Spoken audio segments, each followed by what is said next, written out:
Today we are looking at another topic in the QRMA device, and the title is Bone Growth Index Analysis. Alright, and we are going to be starting with the first parameter, which is titled Bone Alkaline Phosphatase. Bone Alkaline Phosphatase. Okay, it is usually denoted by an acronym ALP.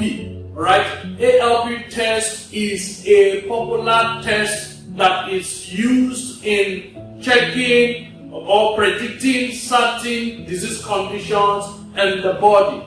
Right. So, bone alkaline phosphatase is a commonly measured enzyme that is used to predict certain disease conditions in the body. It is found in the liver, it is found in the kidney, it is found in the digestive system, and most importantly, it is found in the bone. Alright? So this test or this investigation is all about the ALP levels found in the bone. The ALP levels found in the bone. The alkaline phosphatase level found in the bone. Okay. Now, another thing I want to establish is that this enzyme plays an important role in bone formation. They play an important role in bone formation. As a matter of fact, they are produced by the osteoblast cells. Okay, they aid in osteoid cell formation and bone mineralization. Osteoid cells are actually the cells that are produced during the remodeling process. Remember, I've talked about the remodeling process that constantly goes on in the bone, that is the breaking down and the building up or bone formation. Alright, so that's why I was saying that osteoid cells are used in bone formation process. Remember, this is coming from the osteoblast cells. Osteoblast cells play an important role in breaking down of bones. Osteoblast cells play an important role in the building up of bones. Okay, so when it comes to building up of bones, bone formation has to take place. Okay, and that is where the osteoid cells are produced. All right, the enzyme alkaline phosphatase aid in this bone formation. They aid in this bone formation. They aid in mineralization process. Okay, now let us take note of this. The essence of carrying out bone alkaline phosphatase test in the QRMA device is to check for abnormal levels of this enzyme. The truth of the matter is that whenever there is insufficient calcium in the bone, the alkaline phosphatase enzyme is secreted in order to increase the absorption level of calcium into the bone.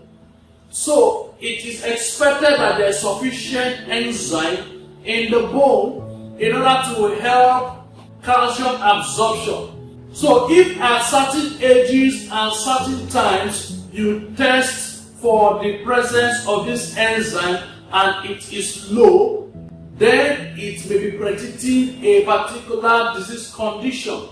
Alright, so that's why we say ALP tests are used as an alternative prediction of a particular disease condition. Now can you see the reason why you need to subscribe for this course? The information you can gather from this course goes beyond the operation of the quantum analyzer device. If you are a healthcare consultant or you also use the nonlinear system analyzer device, you will need the widely researched information packaged in this course. So what are you waiting for? Subscribe now. Subscribe now. Subscribe now. Take for example, people that suffer from bone cancers or bone tumors, the ALP level will constantly be higher than normal. Alright, it's expected to be within the normal range. Alright, but if it is constantly higher than normal over time, then we use it to predict that this person may be having bone cancer or may be having bone tumor. Alright?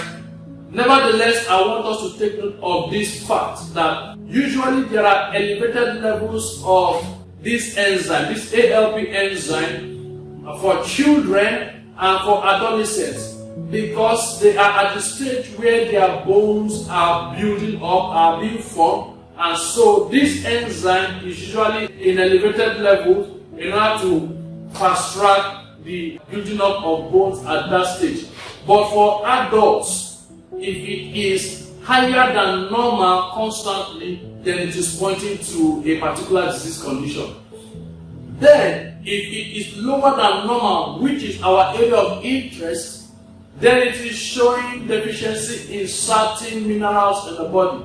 It is showing malnutrition, it could be showing lack of zinc, it could be showing lack of potassium or whatever. Okay? But we use it to predict certain disease condition.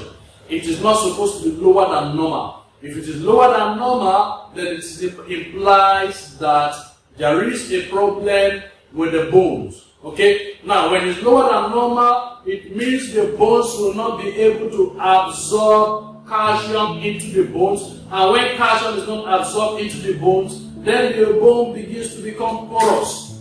So the patient will suffer from osteoporosis, the bone becomes brittle, the bone becomes vulnerable to break when there is a little impact on the bones. Alright. Another thing that could also affect the level of ALP within the bone could be certain medications. Take for example, contraceptive have a way of using the level of ALP enzyme in the bones. Okay, so when you need to put all these factors in mind before you conclude that, oh, this person has a particular disease, alright, you need to check to ensure that the person is not taking a particular medication that is affecting the ALP level within the bone. You also need to factor in the age of the person, that the person is not a child or an adolescent, because at that stage they are they usually experience what we call growth sprout. Okay, at that point you will see that their bones are growing. That's when they are trying to grow tall and so on. So their bones are growing long, and so this hormone is at elevated level in order to help the bone formation at that stage. But anything outside that, for a regular adult, and it is higher than normal or it is lower than normal, it is a problem. Okay. And so we are going to look at the result analysis, where I'm going to be showing you if it is moderately abnormal high, what are the symptoms or conditions the person may be experiencing, and if it is moderately abnormal low, what is the implication, then I'll give my recommendations. Alright, so we are looking at bone growth index analysis. Now can you see the reason why you need to subscribe for this course? The information you can gather from this course goes beyond the operation of the quantum analyzer device. If you are a healthcare consultant or you also use the nonlinear system analyzer device, you will need the widely researched information packaged in this course. So what are you waiting for? Subscribe now. Subscribe now. Subscribe now.